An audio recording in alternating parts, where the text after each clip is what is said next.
Kaaba Itoophiyaatti ammayyuu waraanni ka'uuf jedha.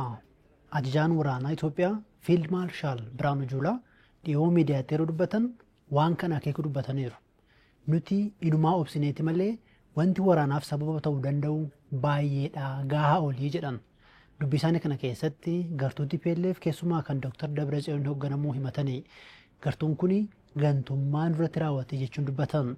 Keessumaa erga waliigaltee Piriitooriyaatti waan uummata balaarra buusu akkasumas immoo biyya balaarra buusu raawwataa jira jechuun himatanii keessumaa immoo hariiroo Eertiraa wajjin uumanii jechuun kan isaan himan. Dubbii isaanii kana keessatti Eertiraa kana dura jenosaayid yookiin immoo duguggaa sanyii himataa turanii amma immoo michuu ta'anii jechuun dubbatan. Ajajaan waraana Itoophiyaa Fiild Maarshaal Biraanuu Juulaa keessumaa ajajaan kaaba waraana Itoophiyaa Haayilaa irratti raawwatee waggaa 5ffaasaa yeroo yaadatamettidha kan isaan kana dubbatan. Sagantaa kana irratti wantoota ijoo TPLF raawwataa jira waliigaltee Piriitooriyaa kan waraana dhaabsise cabsaa jira ittiin jedhan tarreessaniiru. Osoo waraana barbaannatee Piriitooriyaa booda qocollaan TPLF diidaan agarsiise waraana seenuuf gahaadha. Inumaa gahaa olidha. Garuu waraanichaan TPLF ni baqata, uummanni Tigraay ni miidha.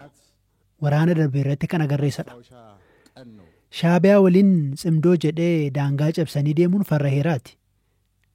Yoo ana fudhatanii seenan malee buqqaatota hin gadhiisu jechuun faallaa heeraati. Humna leenjisuun faallaa Piriitooriyaati. Loltuu meeshaa hiikkate deebisuun faallaa waliigaltee Piriitooriyaati. Faannoof qawwee fi karoora kennitee Itoophiyaan akka jeeqamtu naannoon Amaaraa akka jeeqamu gochuun faallaa Piriitooriyaati. Kana hunda osoo agarruuti deebinee gara waraanaa kan hin seenne. Wanti gochaa jiran miidhaa qaba. Yoo waraanni eegale immoo kana caalaa miidhaa fida. Ajajaan kaabaa waraana Itoophiyaa kan Maqaleetti argamu meeshaa waraanaadhaanis humna hidhateenis jabaa ture.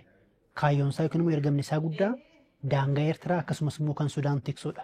Haa ta'u malee waggaa 5 irraa haleellaa keessumaa humnoota TPLFin amanamoo ta'aniin irratti raawwateera.